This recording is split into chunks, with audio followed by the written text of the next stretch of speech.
17 years. So since I came here in Doha, he's the first person who received me from the company. So he's just like a brother to me. I know his family, and I'm glad that we are brothers in Christ. Amen. And for sure, you will be able to listen and be able to hear the preaching that is coming from the heart. So without further ado, I'd like to introduce our first speaker for today, Brother Erwin Samaniego. Brother Erwin, preach the word.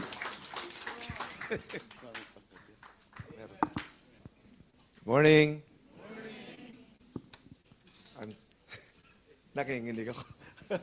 This is my first time to preach in such a big crowd. Brother Ram, how are you? Are you okay?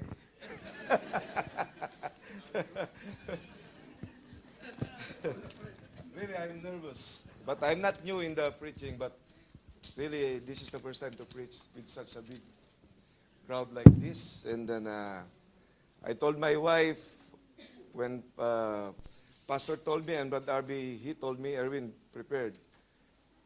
You will be preaching, though. I thought they were just joking. Then I told my wife, before 4 days, I was just okay. But in the last night of my duty, I was not able to sleep. Usually, the company is paying me to sleep. But I was not really, I don't know, I'm just nervous. But with God's grace, sabi nga, when God called you to talk, you should talk. Amen. There's no such thing na you will back out. And for me, this is a challenge for me as a mature believer of God to preach comes from my heart.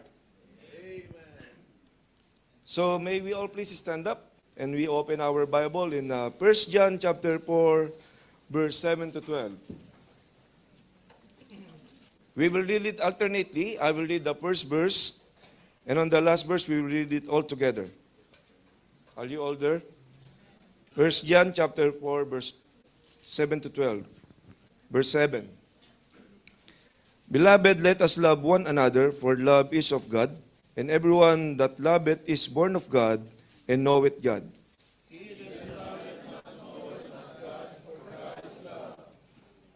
In this was manifested the love of God toward us, because that God sent His only begotten Son into the world, that we might live through Him.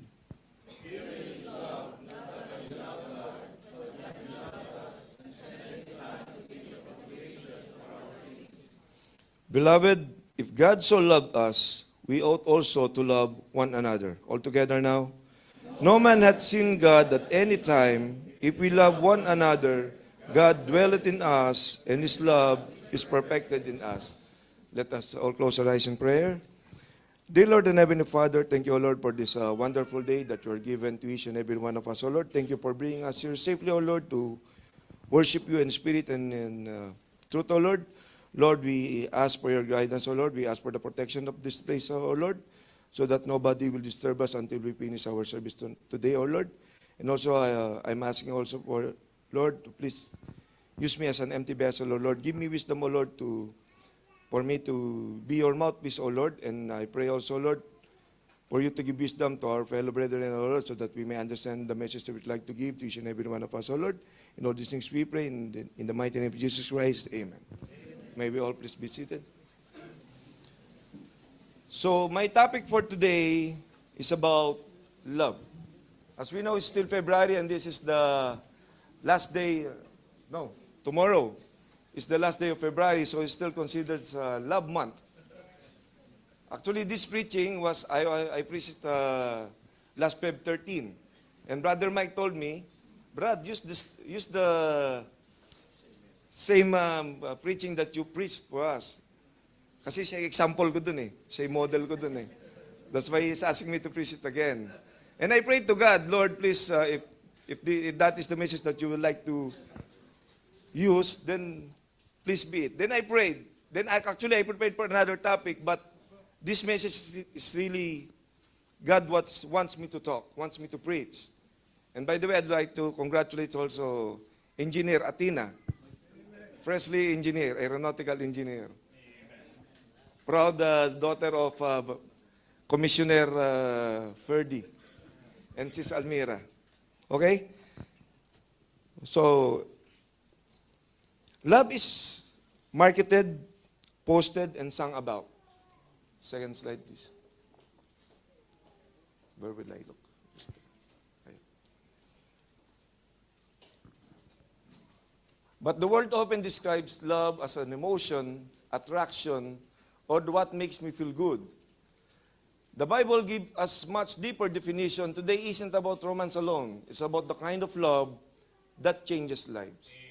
Amen. The kind of love that changes lives. Actually, I've been 10 years already, 2014. I'm not used of saying I love you to a man. Sabi nga, parang I feel awkward. Really, even when I was a Christian way back in 2014, I called my brothers as brothers. I called my sisters as sisters in Christ, brothers in Christ. But the first man who said to me, I love you, was Pastor John. I was surprised. Oh, I love you, Brad. First, I didn't answer. The first time he told me, I love you. Because it's unusual for me. But the second time he saw me, I love you, Brad. Then I say, I love you po, Pastor. Then I was thinking, wow. This, and also Pastor Josil with the heart. So these pastors really love their brethren. So, if a pastor says, I love you to you, it does not come from their mouth. It comes from their heart. And every time last cantata, we came here, then he told me, Brad, I only seeing you during cantata. I love you. Then, here, because we take a group photo in here. Then when I go outside, he called me, Brother Win, come here, I want to talk to you. Then we are talking outside. Then somebody called him, so I ran away. I go outside. Then he called me back. Brother Win, come here, I want to talk to you. Have you seen this place, this prophet chamber? No, Pastor. Come. Inside he told me, brother, I'm planning, or I was thinking, to ask you to preach in BBC. You, Brad Rolly, and Brad Mike, and Brad Purdy as well, and Deacon RB. I thought he was just joking. I prayed to God, no, Lord, maybe Pastor only joking. Because I see there's a lot of people in here. But this is real. Kinakabahan ako talaga. Sorry. But later on, I will get used to it and you will see the real me when I was preaching. Preach on. So tonight, I'm a Baptist, so I have 4 points only. Today, sorry. I got used in Alcor. Our service is always night. Okay? Love. Love begins with God. Amen. And all of us agree on it. Why? In 1 John chapter 4, verse 7, Beloved, let us love one another, for love is of God, and everyone that loveth is born of God, and knoweth God. Amen. Love does not originate in us. It does not start from us. Don't say, I love you. Don't say, because we say, we don't manufacture it. We don't create it. But we receive it. We receive it from God. Before we ever love someone else, our spouse, your wife, your husband, a child, or a friend, God loved us first. And this matters because if love starts with us, it will run out. If love only starts from us, it will run out. It will stop. There is a limit always. But if love starts with God, it never fails. How do I say it so? Because, as I said, this is 2 days, tomorrow is the last day of the month, and this is Love Month.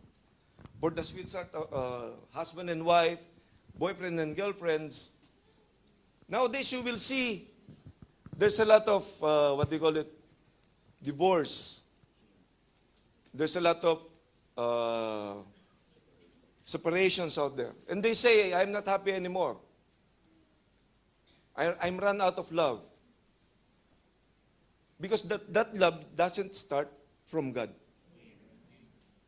If the love starts from God, there is no such thing as separation. There is no such thing as annulment. There is no such thing as divorce. There is no such thing, I don't want you anymore, I don't love you anymore. You wake up in the morning, then you tell to your wife, to your husband, I don't love you. There is no such thing with that. What if God, He told you, I don't love you anymore? Because of all the things that you have done to me. Yung ginawa ng asawa mo, yung ginawa ng asawa ko, or kung sino man, is not enough to say that you don't love that person anymore. Wherein we, as a believer of Christ, we have done a lot of bad things in God. But God did not tell us that He don't love us. He always loves us. He always forgives us. Nobody is perfect. Even in the relationship, there is no such thing as perfect relationship. The only perfect relationship is 6 feet beyond the ground kasi tahimik na yan. Like Brother Mike says, if all the ladies out there are in the heaven, peace on earth. But I don't believe in that. I will tell you why. Later on, you will believe me. I believe in that. Sometimes. Sometimes. But not most of the time. Because it helps me sometimes. Okay? If love starts with us, it will run out. But if love starts from God, it never fails, it continues, it grows. So, when we love our wife, when you love your girlfriend, your parents, it should grow. It should not fail. The more you stay in the relationship, the more you love your friend, the more you love your enemy, it should grow. Don't limit it. Because if you limit it,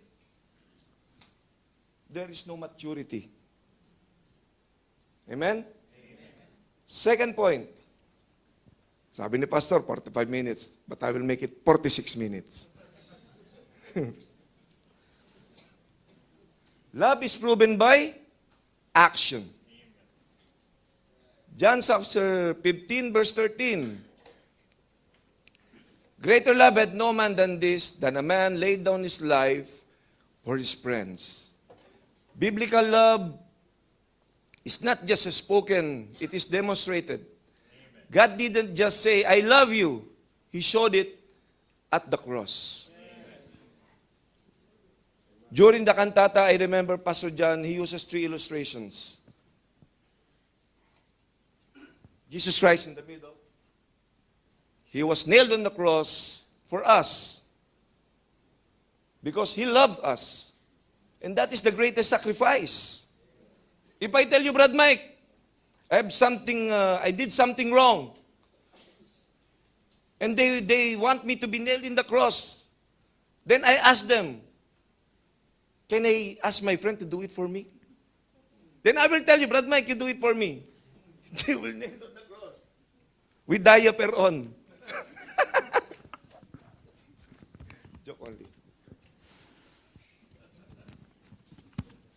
You will do it? I don't think. Nobody will do it. Sasabihin pa nga natin, kasalanan mo, ako sasalo. Ano, kulo-kulo ko? Di ba? But God showed His love for us in the cross. But God commended His love toward us in that while we were yet sinners, Christ died for us. Love is proven by actions. Shows up when it's inconvenient. Stays when it is hard. That's what true love is.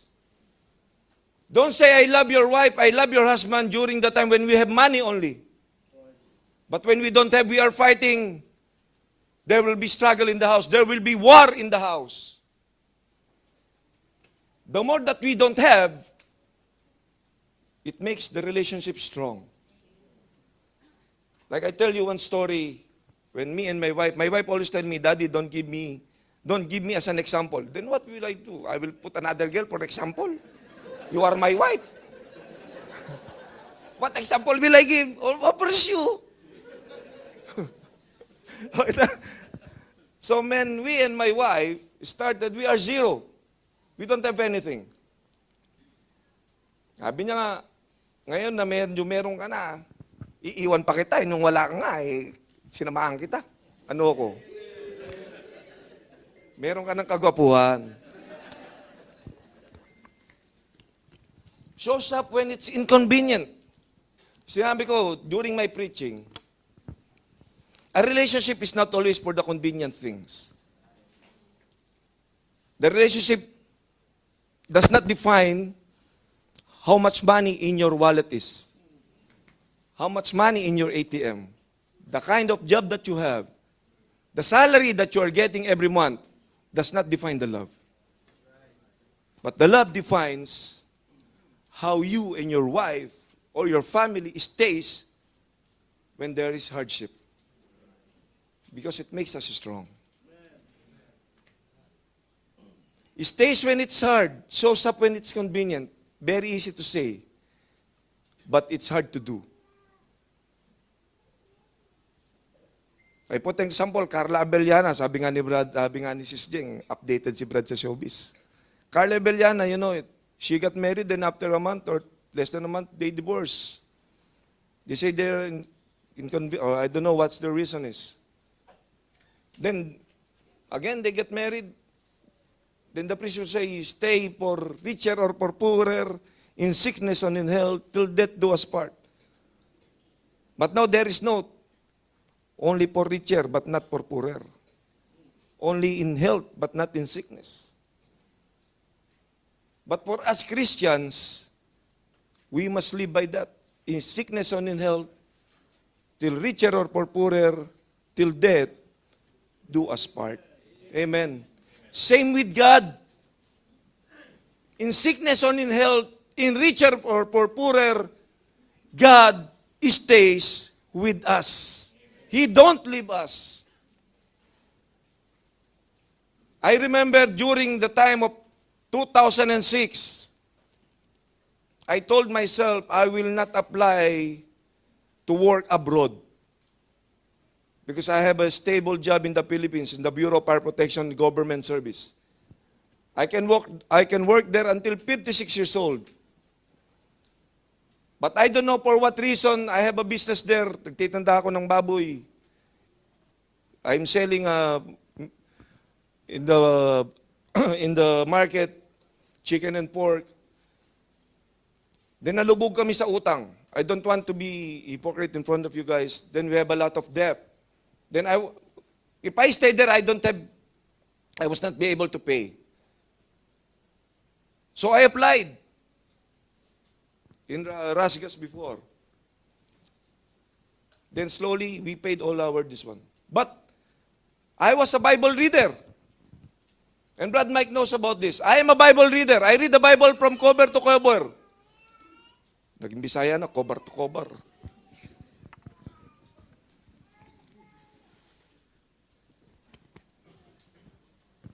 But one time, Brad Rolly, the husband of Sister Jeng, he asked me, brother, can we have a Bible study in your house? Yeah. Bible study? I thought this was just read the Bible and study, because that's what the Bible study means.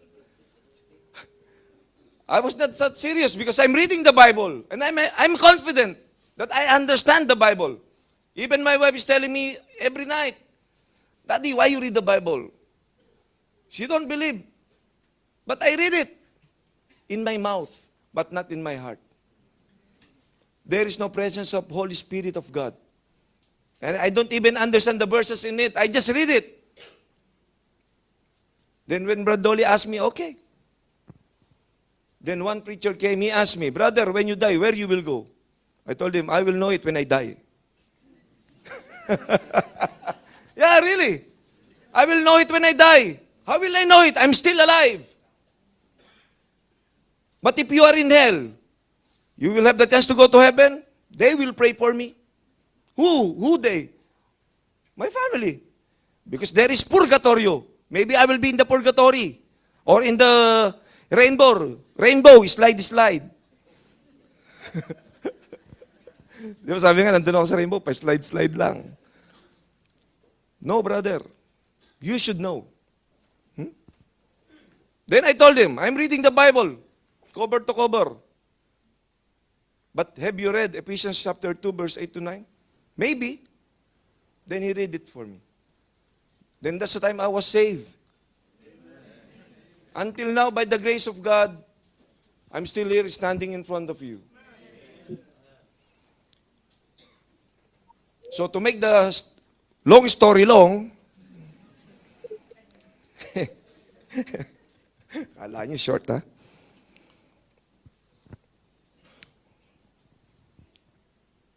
We are saved on 2014.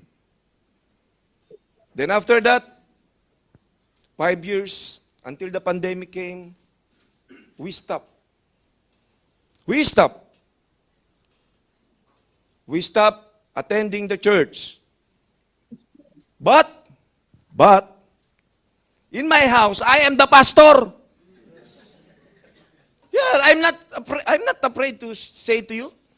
During Sunday service, magpopolo ko. I will let my 4 children to wear like these clothes. I have a pulpit there, also pulpit.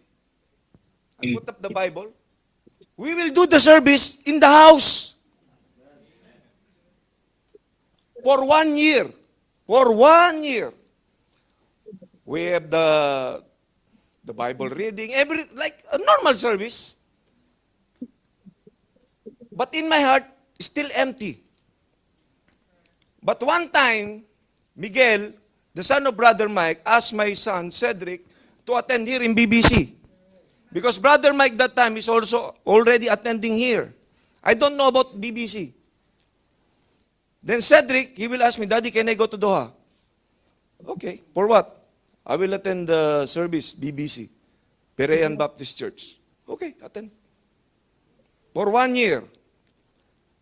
Until later on, now my son is asking me, Daddy, when you will attend the church? It's opposite now, because before I am the one asking my children to attend to church. But now my son is asking me to attend to church. Daddy, when you will attend the church? Then I always have a reason. I have overtime.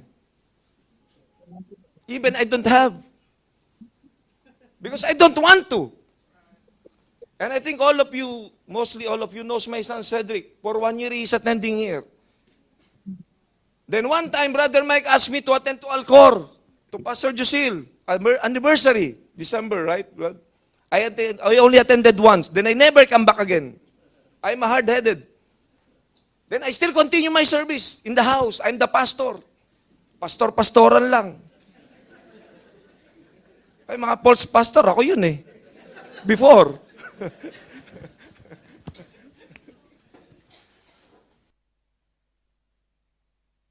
And one time, Cedric and Joseph and Kyla and my eldest son, Daddy, they asked me, this is the wake-up call for me.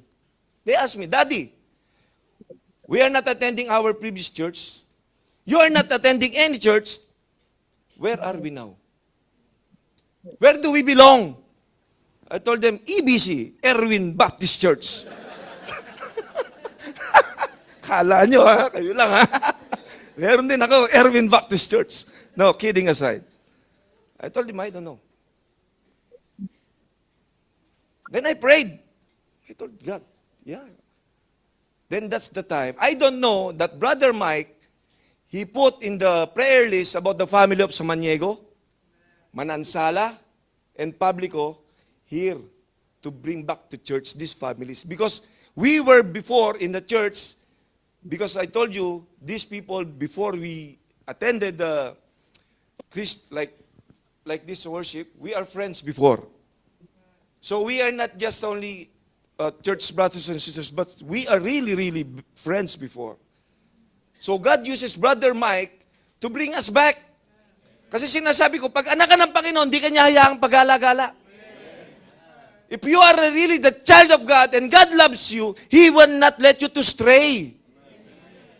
He will always find a way to bring you back to His house. It's only us that we are hard-headed, we don't want to come back.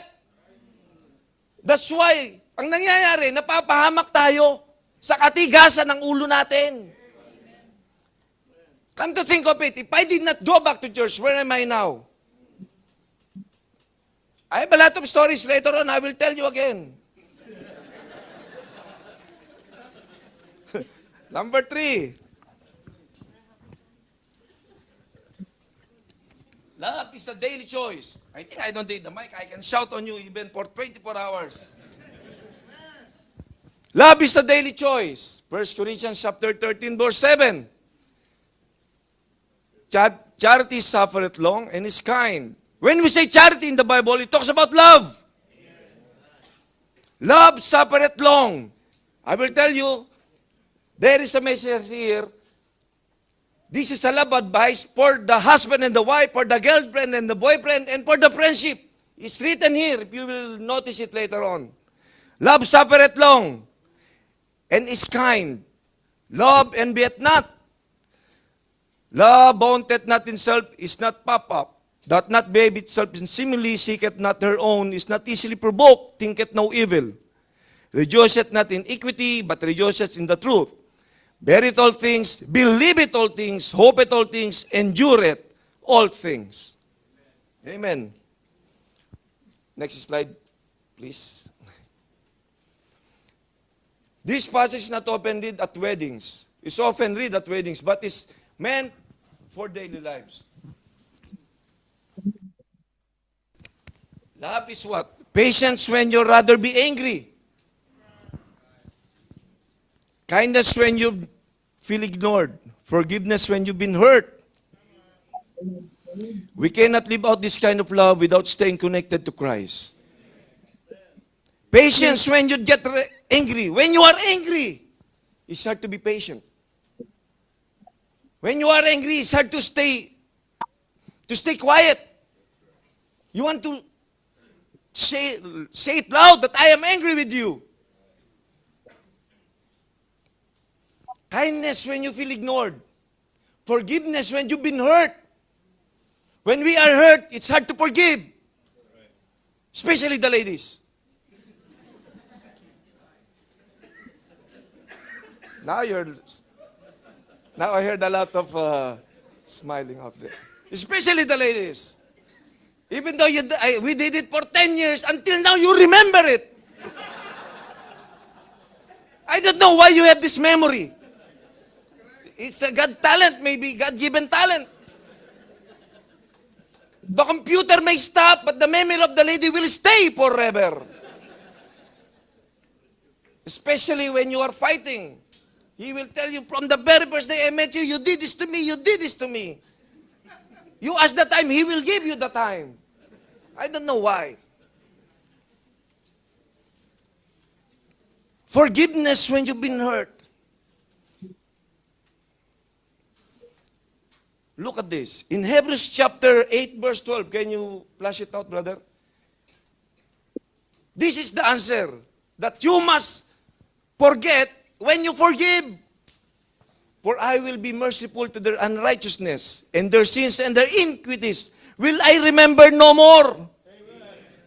God forget our sins, but the ladies don't forget our sins. I don't know why. Will I remember no more? Go back to the slide, brother. And this is what? One of the love advice. When you forgive, you forget. Yaki, what is this? You always telling things about the past. Even my wife telling me, Daddy, you did this before. Huh? I forget it. No, you did it. Okay, maybe. Because 10 years already, how can I remember? Forgiveness when you've been hurt. Even in our friends. There is no perfect relationship, my brothers and sisters.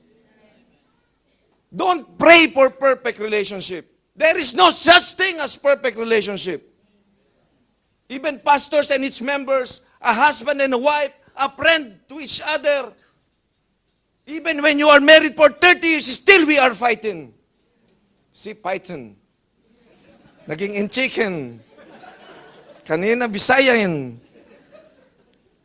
There is no such thing for perfect relationship. But pray to God that we will stay on this relationship.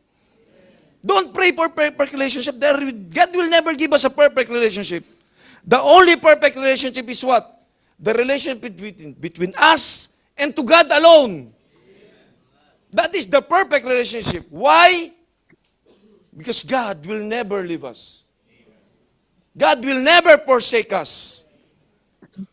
We only get in trouble because of our stubbornness. We don't follow God. We don't want to follow God. What the Bible says, best instructions before leaving earth. All the things that we wanted to know, it's all in the Bible. But the problem for us believers, we don't follow the Bible. We always have reasons. They called it scapegoating. We always scapegoat. That's why we always get in trouble. But if we follow the Bible, our life will be easier here on earth. God doesn't want us to perish. God doesn't want us to suffer. It's for us. It's the reason we are suffering right now. Whether it be financially, whether it be emotionally, physically.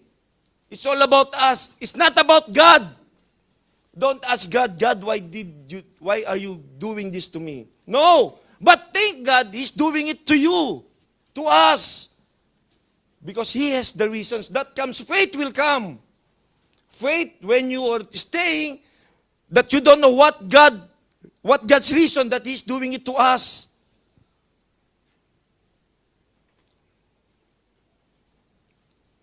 Last part, Brad. Dito na yung love advice. Love others shows the world Jesus. Number 4, Brad. 1 John chapter 4, verse 12, no man hath seen God at any time. If we love one another, God dwelleth in us, and His love is perfected in us. Amen. Our love becomes the evidence of God's presence in marriages. We will always say, put God in the center of your relationship. I told you, there is no perfect relationship. Me and my wife are married for 27 years, but still we are fighting. We have some understanding, but that is not a reason for us to separate.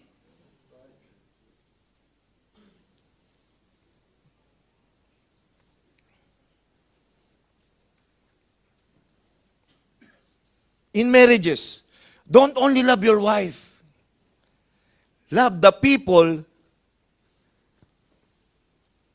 that surrounds your wife.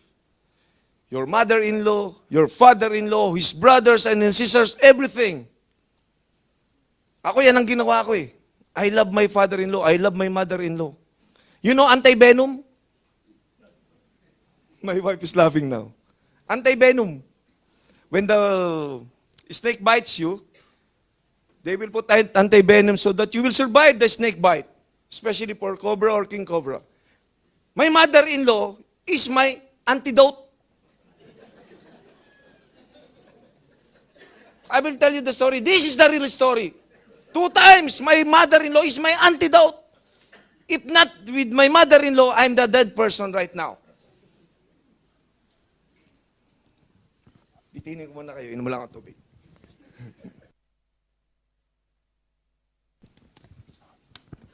First instance, why I say that my mother-in-law is my antidote.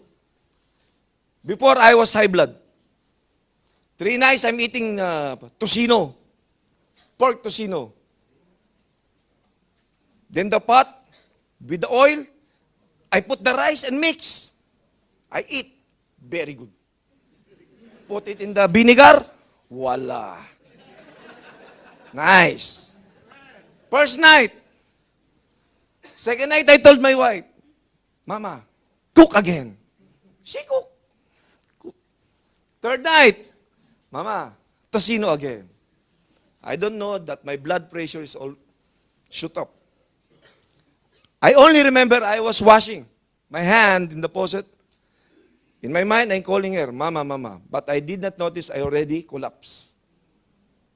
because of my blood pressure shoot up. Then they put me in the bed. When your pressure is high, it's nice to sleep. And the bed, you feel like it's going like this. Like you are floating in the air. I heard my wife crying, my children. The only voice that comes in my mind is my mother-in-law. Erwin, pag namatay ka, bata pa masawa mo, mag-aasawa pa yan.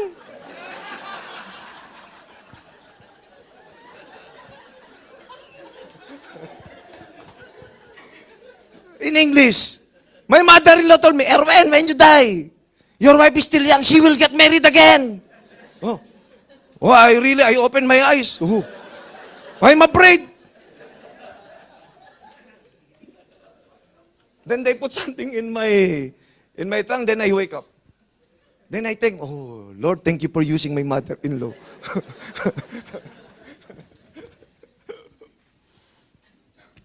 That's the first instance.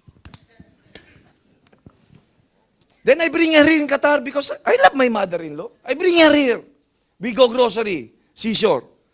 You know, as a man, we always buy this spread. I was in the corner. My mother-in-law here. There's a lot of people. Rizan, ba asawa mo? Kuha ng kuha. Dami pa rin sa bahay. Huwag mo na sabihin. The voice of my mother-in-law is like a music in my ear. Music in my ear. I came night shift, I'm sleeping. Hoy, wag kayo maingay, natutulog dati nyo. I did not wake up with my children. I wake up with their voice. Because she is shouting. Music to my ears. But I was not irritated. I'm just thankful. Third instance, I came vacation. I told you I'm stubborn. OFW nga eh. I do the bad things. I did not notice that my tonsils already swell. I don't have any symptoms. The only symptoms that I have, 3 days before my flight back to Qatar, I was drinking water 8 o'clock in the evening. Like this. Thank you, brother. Then it stuck here. I was not able to breathe. I'm doing like this. Complete choke. Not a single breath here. I cannot see anything. Only I heard one voice again. This is the second time. Erwin, pag namatay ka, yung asawa mo, bata pa, mag-aasawa pa yan. Again, I open my eyes. Really, this is not a joke. It happened. After my mother-in-law said to me, I feel something here that opened up, very small. Then I jump. Then it opened my airways. I go to the AC. I thank God. I went to the clinic, then they told me, the doctor told me, your tonsils are already swollen up. So I really love my mother-in-law. So love advice, love your mother-in-law. Don't fight with your mother-in-law. If you want to have peace, love your mother-in-law. Otherwise, there will be always war. Be thankful to your mother-in-law because he brings your wife here to be your wife. Walang nag-amen ah. Amen? Okay. Yan. Amen kayo, pambihira. This is how I preach, sorry. I'm just being preached from my heart. In friendships, in how we treat those who are difficult, in how we forgive. Think the good things that was done and the bad things and the good thing that He has done. Bradman, please open yung 1 Corinthians chapter 13, verse 7. 7 and 4 and 7.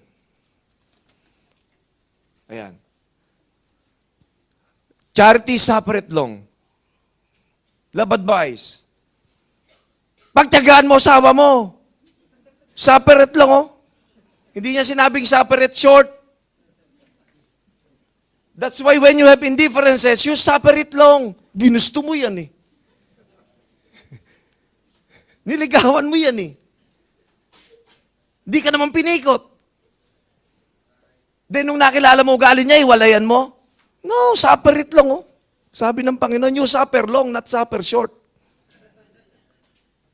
Kind. Be kind to your wife, be kind to your husband. Verse 7, Brad. Bear it all things. Pagkatyagaan mo lahat. Kahit mabunganga pa yan. Oh, amen. Yun. Ayun ang totoo. Amen. Bear it all things. When we say bear it all things, it talks about the totality of it. Not only the good things, but even the bad things. Kaya maraming naghihiwalay. Kasi hinahanap nila yung wala. Because a lot of people now being separated because they're looking for the things that your wife doesn't have. Of course, you will not see it. Wala nga eh. Pambira. 1 plus 1 lang yan. Hinahanap mo wala. Talaga, di mo makikita. Wala nga eh. Hanapin mo yung meron, makikita mo. Don't look for the things that your wife or your husband doesn't have.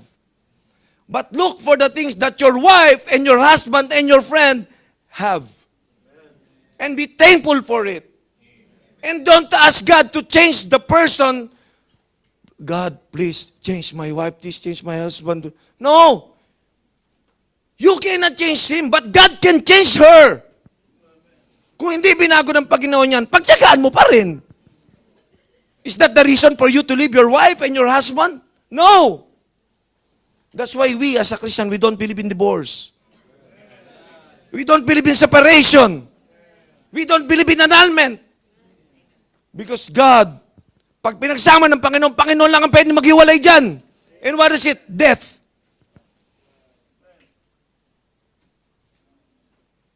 Sorry, this is from God. I'm just talking about the Bible.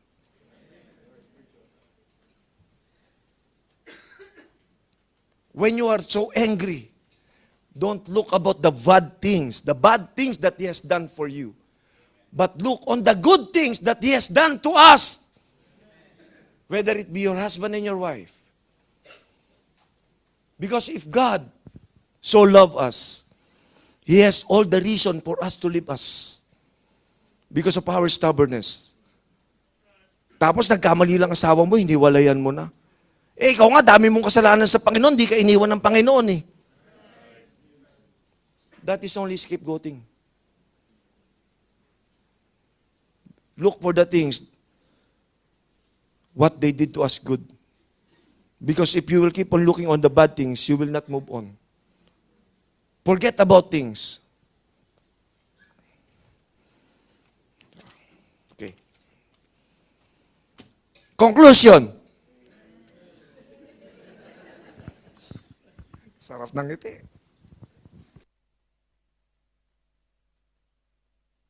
I only finish half. In BBC, I almost finished 2.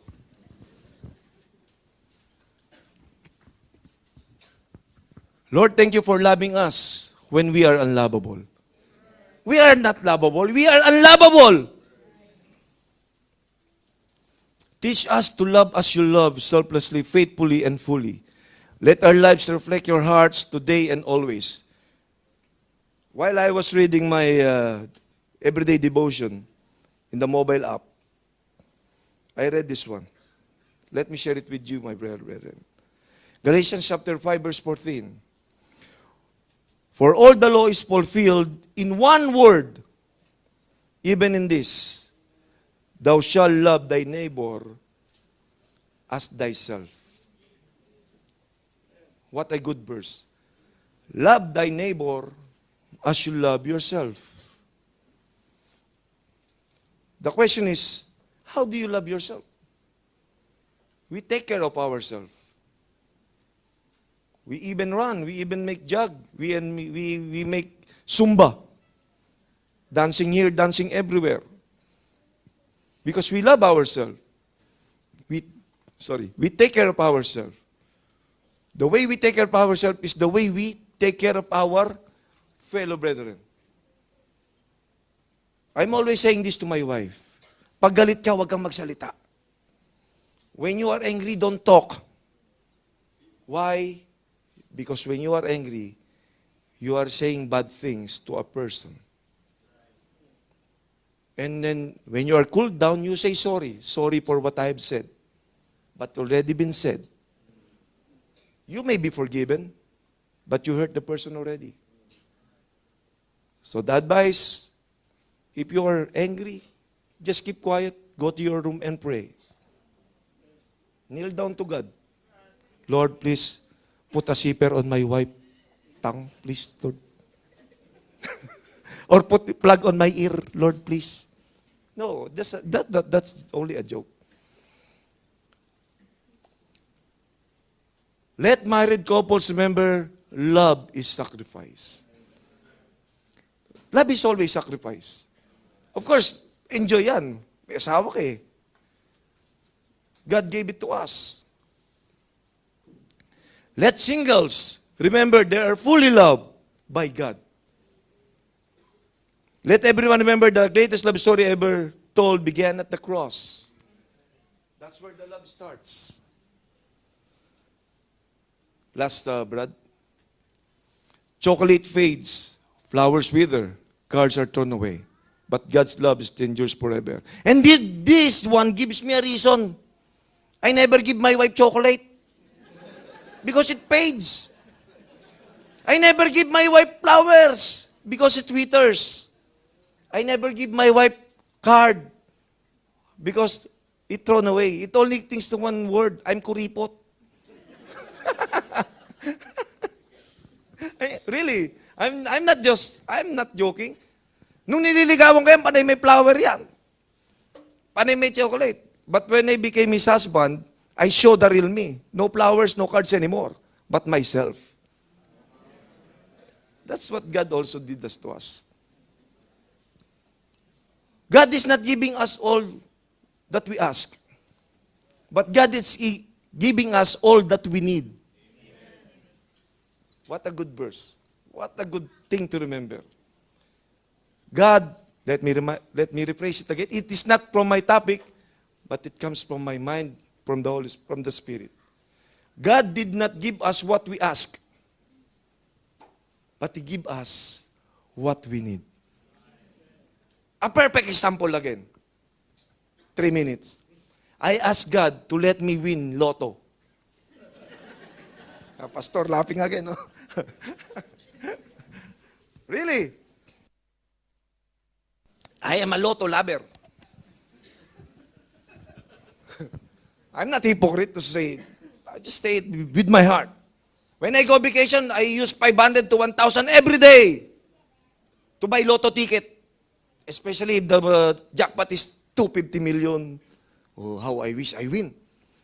I drive my car, I saw lotto outlet, I park alatul. I pray. Even I pray, I put it in the Bible, no? Sometimes Bible very good. This the lotto ticket, I put in the Bible and I pray. Lord, please, Lord, help me to win, Lord. I will put up a church, Lord. Building, like giving a reason for something that you are doing. But then, I did not win. It's fine. Okay, next vacation again.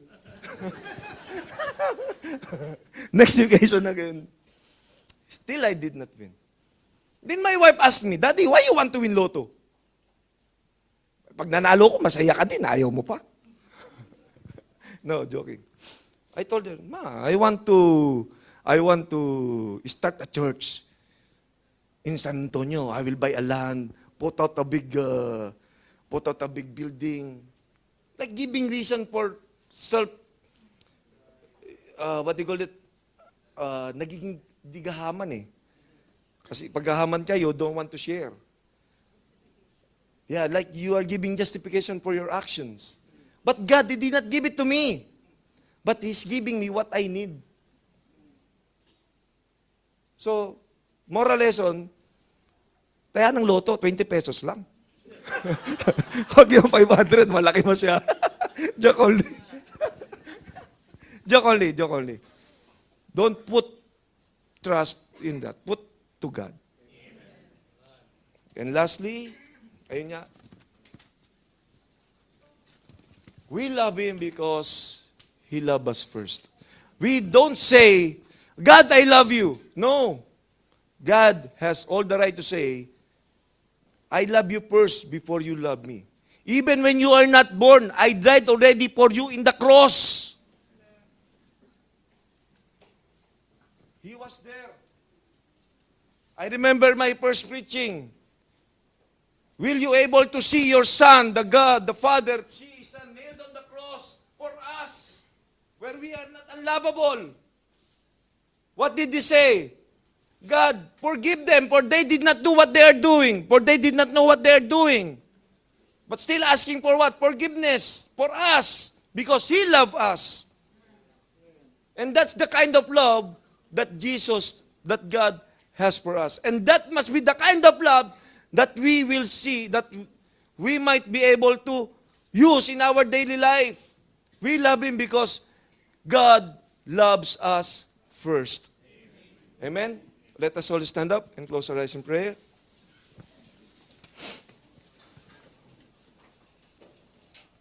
Dear Lord, Heavenly Father, thank you, O Lord, for the message that you like to give, that you give to each and every one of us, O Lord. Thank you, O Lord, for giving me the strength, O Lord, the wisdom, O Lord, to deliver the word. We pray for all the activities for this whole afternoon, O Lord.